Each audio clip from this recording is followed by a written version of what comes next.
Welcome, everybody. My name is Mina Jane. I'm the director of the Ashland Public Library in Massachusetts, and I'm here with my good friend, Jody Blanchette, also known as at Red Red Reviews.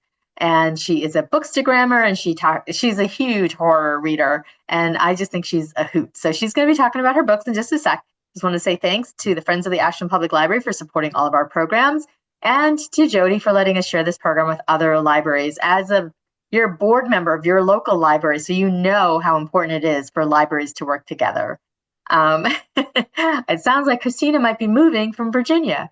So yeah, we're excited to be here. We always have some really good discussion. If you have questions, you can put them in the chat or the Q&A, whichever one works best for you, for Jody or for myself. And we are going to hit the ground running. What do you got for me this month? I have a lot of horror. There's a lot of horror this month. So I'm going to start off with this guy. Started off as like an indie writer. I think I've talked about his books on here before. He did the candy cane thrillers, slasher books. So it's like Christmas horror, and I absolutely loved his writing style. And he got picked up by, I believe, Poison Pen Press. And his new book out is called Breathe In and Bleed Out. This book was, I know, well, first of all, you got to give props for that title, right? Because it's basically takes place on like a yoga retreat. So you're supposed to, have this really relaxing setting, and there's all this like granola and berries they eat every day, and they're stretching and they're loving life, and then these hot tubs and everything, and there's someone going around killing everybody. It's so much fun. It's like it's big kid camp slasher books. It sounds like Scream. It's like no, it's like a whatchamacallit, Friday the 13th, where it's Camp Crystal Lake. That's right. That's the one. Yeah. So it's like that, but at a yoga retreat. So like, I just would never put horror and yoga together at all, and he made it work so well. It's you got this whole relaxing vibe, and then just hell breaks loose, and there's a little bit of folklore in there that brings the gore. But Brian does gore, so you're not going to want to read this, Mina, because there are intestines that come out on the floor. Oh yeah, there's like, oh, it's so bad, it's so gushy and gross, and I loved it. And he's very slashery, so it's it's either a knife or an axe that he loves to use for weapons. He needs to do, I think he did a chainsaw in one of the candy cane books. I was going to say he needs to get a chainsaw involved, but I think he did do chainsaw before. Anyways, he knows his horror. I'm giving him props. He was an indie. Now he's getting a bigger name, and he knows how to write horror. So I really, really, really enjoyed this book. Can I ask really quickly, was it straight horror, or was there a like magic type of thing in it? Like not magic, but like, like a ghosty aspect. Paranormal. Well, it's like where the yoga retreat is set up, there's like it's supposed to be set up over an area where like a bunch of indigenous people had died, and there was a gold mining incident, whatever. And so it's supposed to be like the ghost of the really horrible, mean gold miner that comes back and kills everybody. So I guess it's like a super ghosty vibe that kind of gets thrown in there, and it fits, but it kind of doesn't fit. I guess it does fit, but he doesn't go too deep into it. But I really wasn't in it for that. I was really in it for like the body count, like, because like all these, it's just drop. It's just one person after another, done. Love those kind of books. And it's not a very big book, but I flew through it in one sitting. It was just like, because he doesn't let up. You need a breather. God, I feel like you're being chased through the whole book. Well, Jody, so, breathe in. Breathe in and bleed out. Okay, so my next one is a YA. My favorite YA horror writer, Ryan LaSala. I worship this writer. I think that they're the best. Like, they're such an awesome human. He writes queer horror, but he writes it, there's always some sort of love story in there, and his setups are so well done, and his characters are just so beautiful, and everything is so the imagery is, you can completely picture it. With that being said, his new book coming, it's not out yet. It's coming in September. It's called The Dead of Summer. The Dead of Summer. It's about a town. He doesn't say it's P-Town, but it's very, very much based on P-Town, where he grew up. He spent his summers. The town is taken over by... So for people who don't know, P-Town is Provincetown, which is at the end of the Cape in Massachusetts. Yeah, it's like the best queer town on the like on this area and this side of the country. It's amazing. It's drag queens and it's just a mecca of queer awesomeness. And he put that in this book. It's like a drag queen town that is invaded by tourists because, as you know, Cape Cod is a tourist central. And while the tourism is in its highest peak, the town is kind of being overrun by these like crustacean zombies. I don't even know how to describe them. Like if you can see that picture, like there's coral growing out of the person's Hmm. head. Yeah, Hmm. that's the coral growth that's growing out of these people's heads. And like it's just the way that he describes it, it's like just like these things popping up and like it was so gross. So it's a YA book, so it's about there's like four teens that have to stop and save the universe kind of vibe, but it very much affects them. People start dying, people start go missing. It's so super fast paced. It's horror, so there's gore. He does gore, um, but he leaves it with a cliffhanger. And I don't do cliffhangers, so I messaged him, and I'm like, "What the crap?" And he's like, I don't know, I can't tell you. I'm like, I need to know what happens. He's like, you're gonna have to wait for the second book. I'm like, oh no, we're gonna have words. He's gonna be at the Horror on the Hudson with my friend Christine hosts, and I'm supposed to be bunking in the same room as him, area as him for the weekend. I plan on possibly holding him down and getting the plot synopsis for the next book out of him, because it's not cool to leave fans of his work on a cliffhanger. It's not cool, Ryan. It's not. Great Uh, book, really great. that sounds very misery-like to me. So, and Christine agrees. You don't be stalky. I'm Um, being stalky. I might kidnap him. I'm not making promises. oh, this is being recorded. It's going to be on YouTube. So, if anything He happens knows to though. him, I all met right, him a Christine. couple If times anything and he happens knows to that I'm him, obsessive. you have the evidence. Oh, I have So to he's ask a though. Wait. I have to go back and ask about the book. Was there a good origin story for these crustacean zombies? Did you? yes. And I know if I tell you, I feel like it's gonna like wreck the book, but it Mm, has to do with like no, I can't tell you. Well, don't there's like a don't spoil it. testing I just wanted center. to know if you. Yeah, it is. It works out really well, and when the invasion starts to happen and everything starts getting really like bloody and like the town loses power and it's like you don't know what's out there and everybody's creeping around trying to not get eaten. It just you can see how it got from where it started to where it is. Hmm. So I'm just wondering if this how the second book is going to be, because this book was so super intense. The second book has got to be like, God, I hope no one like I don't want them all to die, but like that would be great if they did, because this book was I don't know. I can't it just he wrote the book The Honeys. Did you ever read that? That's my favorite YA book. Okay. Favorite YA horror book. What's it Yep. called? The The honey Honeys. honey. Honey, EYS. And that's another queer, that is a camp environment. And it's bees and honey and honeycomb, and like they get captured in this honeycomb, and it's drippy and gross, and there's a lot of body horror in that as well. But he writes characters and you fall in love. I fell Hmm. in love with Ollie in this book. I'm like, I want Ollie to get out. I want everything to be okay. I want him to find his love. And then he rips your freaking heart out in horror. Hmm. Hmm. I don't know. Okay. All right. Yeah, I know. It sounds really good. Like I mean, I'm a weenie. Everybody knows this. Everybody who's been here before knows that I can't read the hard stuff. But I love the idea of like that world building, I guess, like the crustaceans and it's on P Town and and the kids And there's are drag queens that are like trying to save the world, which I think is so amazing, because there's so much crap given to drag queens right now. And in this book, like the drag queens are going to be who you want to help save you the world. And I'm like, Hmm. yes, I'm all for it. I want those drag queens to become Superman. I need this in my life. It's so I love awesome. it. And there's Okay, music. so There's a lot of musical aspects too. So it's just so good. Anyways, my next book, Daniel Kraus wrote Whale Fall.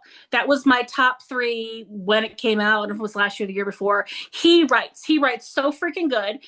His new book, Angel Down. mhm. I think you could read this. Okay. It's got minimal. I mean, it's a war. It takes place during a war. Hmm. Um, so there's bombs going off and people getting like their heads blown off. But that's like the extent of the war, and it's necessary for the story. So it's about this young man who is, he's in the trenches and he's trying to survive with his, I don't know what they call him, platoon? So fellow soldiers. He's trying to survive. And I believe they're in France. Um, the general comes over and says, you need to go help that person that's screaming on the other end of the battlefield. You either need to take them out or bring them back. And him and like 5 other degenerates, I guess is what you would call them. It's the last people that you would pick to save somebody. He makes them all go and save this person. And the particular character goes and saves this person, and it turns out they're an angel. An angel in the battlefield. And so everybody that's in this group starts to covet the angel, and they want the angel is somebody to them, like a mother or a girlfriend or a way to make money or a savior. So each one is possessive over the angel, and that they never ask why she's there. So it's just the whole book is their journey and their quest with this angel, trying to get her to a safer area where there's no war happening, and the fighting amongst the men to really own her, but you can't own an angel. So it's a heavy book. It gets really deep. It's so well written. I got emotional in the end. It was, he doesn't mess around. He does, there's grief in there. He does a lot with all the emotions. He did that in Whale Fall. He really makes you think. And of course, this is an angel, so there has religious aspects to it as well. It really makes you question what you believe, or when you're faced with death, what do you believe? But it's a beautiful book. Minimal horror. I don't even think he needed the horror. I just think he put the horror in there to stay with his genre and his fans. But it's just such a brilliant book. Like, he's touring for it now, and it's getting rave reviews. I think it's going to be another one it's definitely my top 10. I can't tell you where, but it's definitely my top 10 for this year.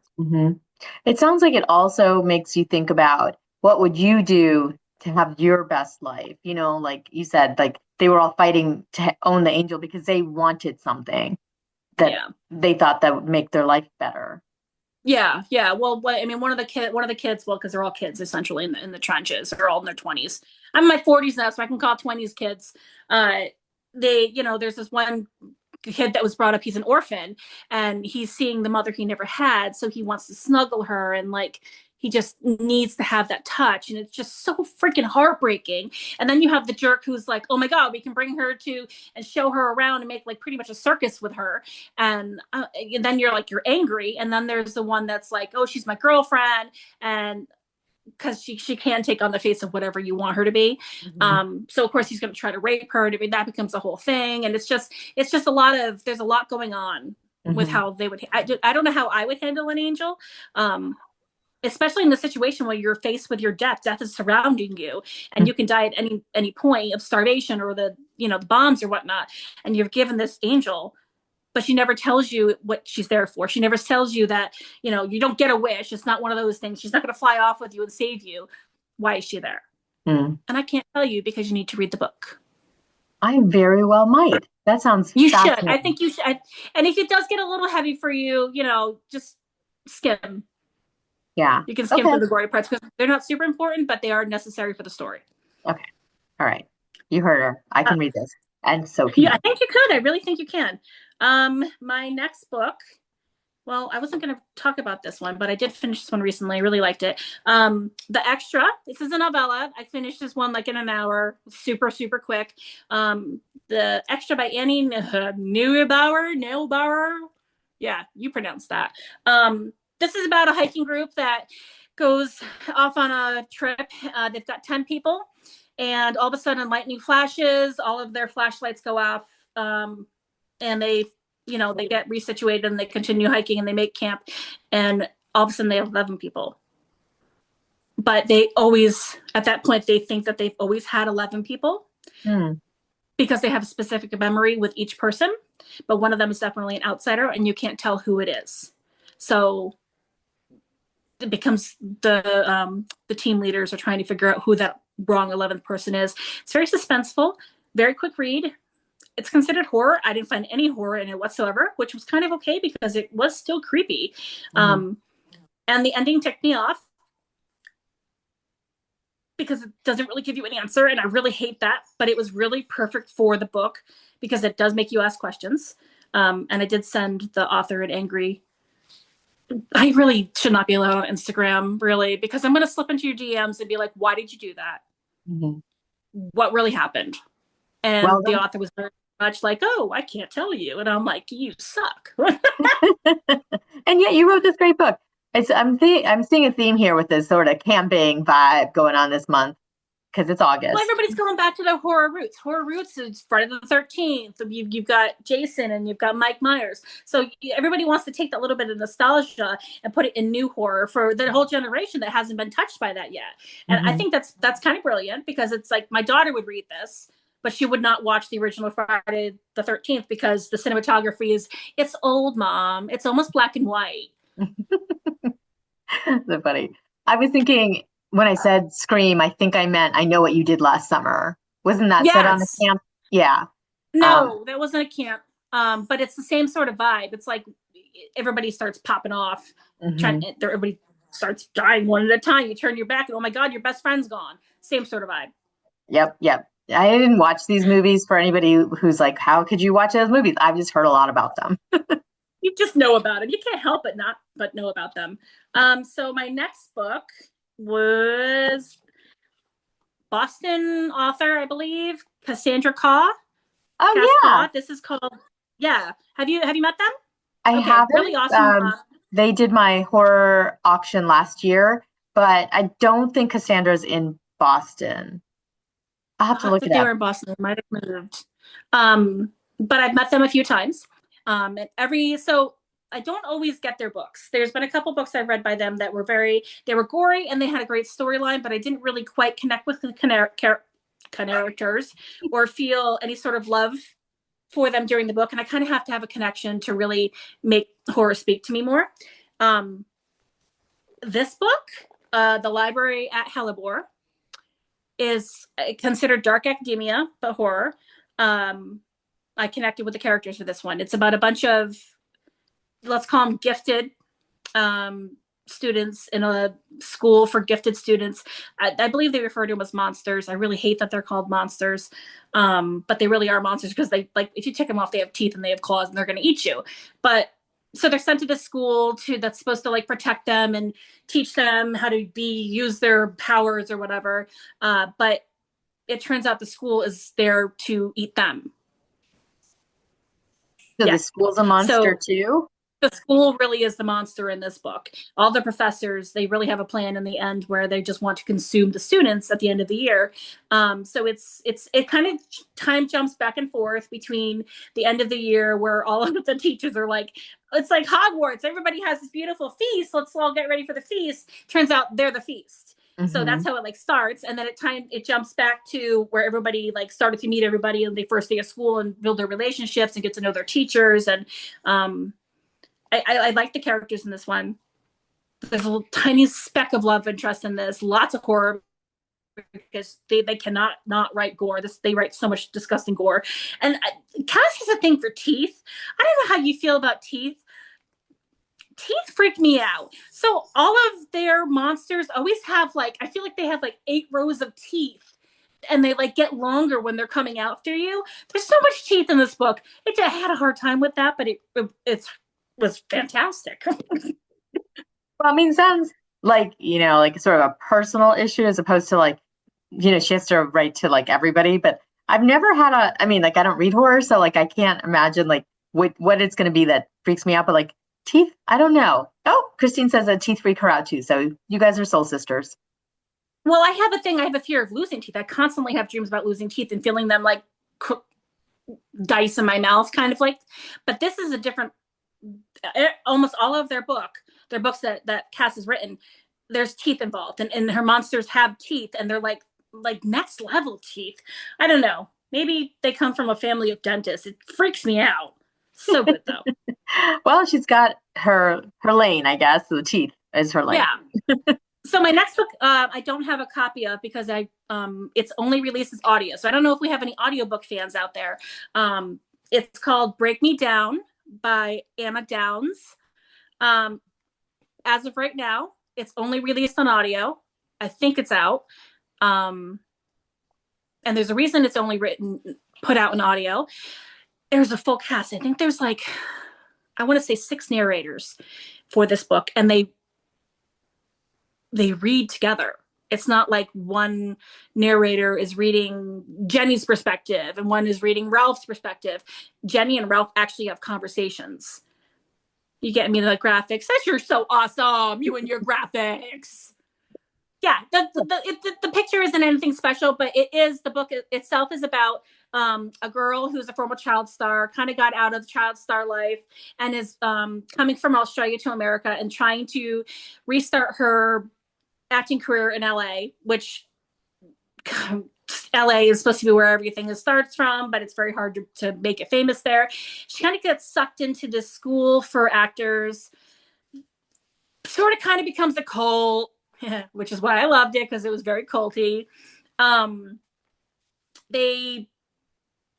She gives up all her possessions and gets sucked into this teacher who is trying to make her the best actress she is, and you've got to feel everything. You've got to bleed, or you're not doing it right. If you're not crying, if you're not hurting, you're not doing it right.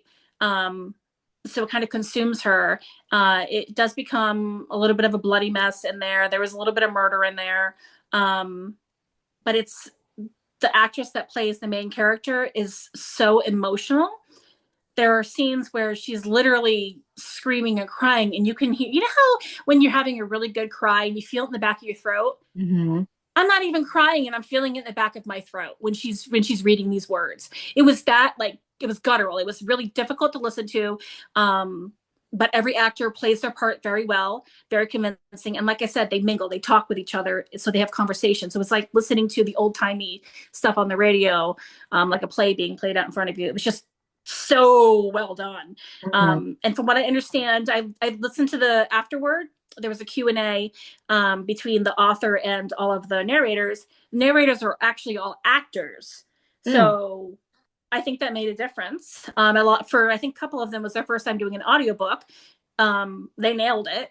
Mm-hmm. Like it was fantastic. For an audiobook lover, I need musical interludes. I need background noise. And if you give me multiple narrators, you're almost the perfect audiobook for me. I believe there was background noise. I feel like I could hear people chewing. I could hear glasses breaking. There was music in there. And like I said, the full cast, just game changer. And the storyline works so well with the full cast. Mm-hmm. I really hope it doesn't go to print. The author says she doesn't want it to go to print because of this reason. Just amazing. Phenomenal. So the performance was good, but how was the story? The story was good. I didn't get that point across. Well, for me, because it had the very cultish aspects to it, so I was all in for the cult. And the way that the girl gets sucked into that lifestyle, she goes from being in LA to the desert in California where this woman's home is, and she does this private school at her home for the special kids, and she gets sucked into that. It's just like, I'm listening and I'm like, don't do it. This is bad. You can't go there. And then she gets there and it just gets worse when she's there, the environment, and like you kind of can't leave or whatever. And the teacher's very creepy. You find out why the teacher's creepy. There's just a lot going on. I was really good. It was really well written, really good.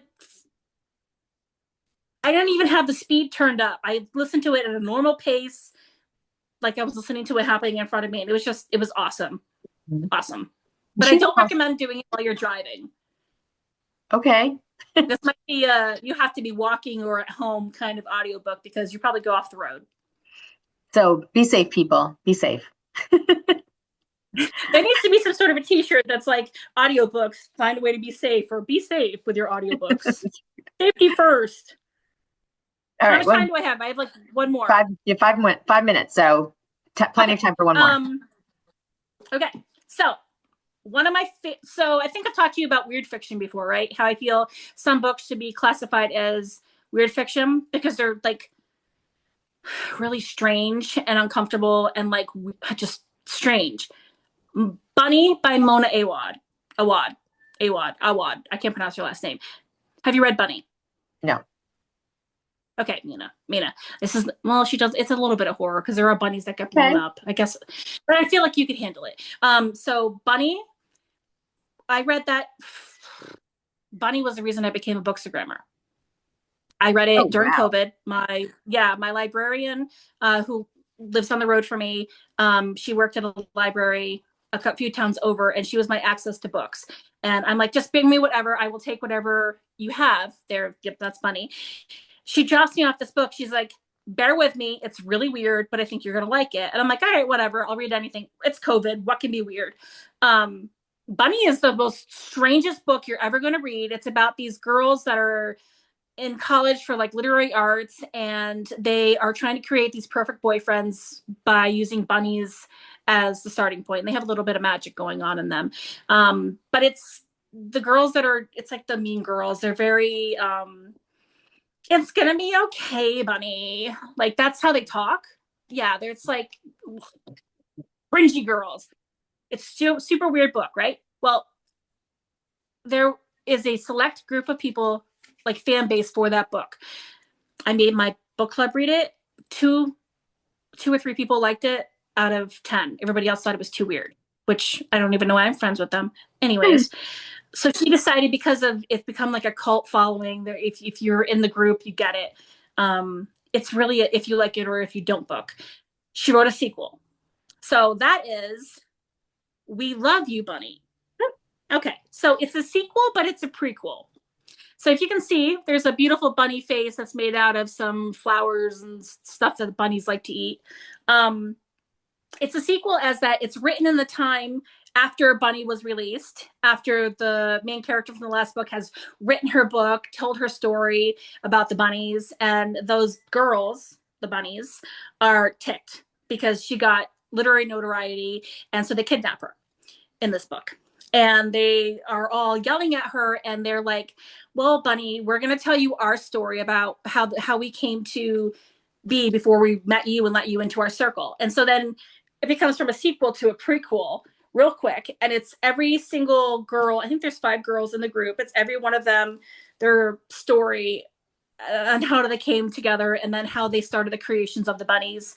And then it's the original bunny boyfriend story. Mm. He has a name, Arias, and he's like this beautiful being, and everybody, it's like, again, one of those things where all the girls, he's mine, you don't own him, he's mine, even though we created him as a group, he's mine. Mm. They are very possessive, and they're crazy, and they're chaotic. These girls are, they have like, there's like, one of them is super sweet, and they talk about how she wears pearls and she wears these beautiful dresses and she's got perfect hair, but she's got this axe that her dad gave her, and she's not afraid to use it, Bunny. She will take that axe and chop your head off. Do we need to murder him? Maybe we need to murder him. It's probably time to murder him. She's very murdery, but she's so cute.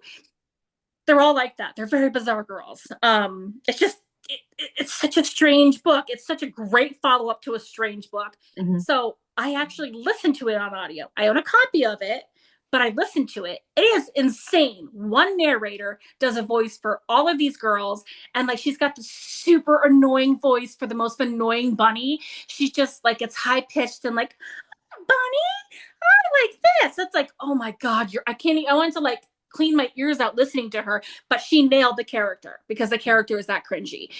She nailed all the characters for being cringy, and then she does a masculine voice for Arias, the bunny boy that they had created, and he's like dreamy, and he's trying to escape the literary girls who are, they call them the fictions, and he falls in with the poets. So he's like trying to figure out who he is beyond, because he knows that he's a human, but he knows that he was something else at some point, and he's trying to grasp that bunny reality by hanging out with poets. And it's just like, I think that this was a way of her poking fun at writers and Mm. how they take themselves way too freaking seriously. And if you're very like, if you're a poet, you can't write fiction, we can't hang out together, kind of thing. It's hilarious. The book is actually really very funny.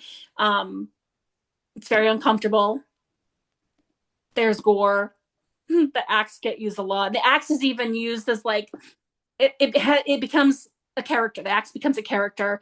It just, It's such a strange book. She writes the strangest books. So good though. If you want to like blow your mind, read these two books, Bunny and We Love You, Bunny. And then don't talk to me when you think that they're weird and you hate them, because I still can't talk to like 10 of my book club members. I tried to say like, can we read this book and for one of our next books? And they're like, no, we didn't even like Bunny. And I'm like, because you didn't understand it. Clearly you're not cool enough. Well, apparently I'm not going to be cool enough because I'm not sure if I would read that, but I love the concept of just, as you said, having like another genre of like weird fiction because there's I think out it there. needs to be a thing. Yeah. There's another book I had read at the same time. She sent me Bunny during COVID. She gave me another one called The Pisces. Can't remember who it's by. It's about a woman who falls in love with a merman.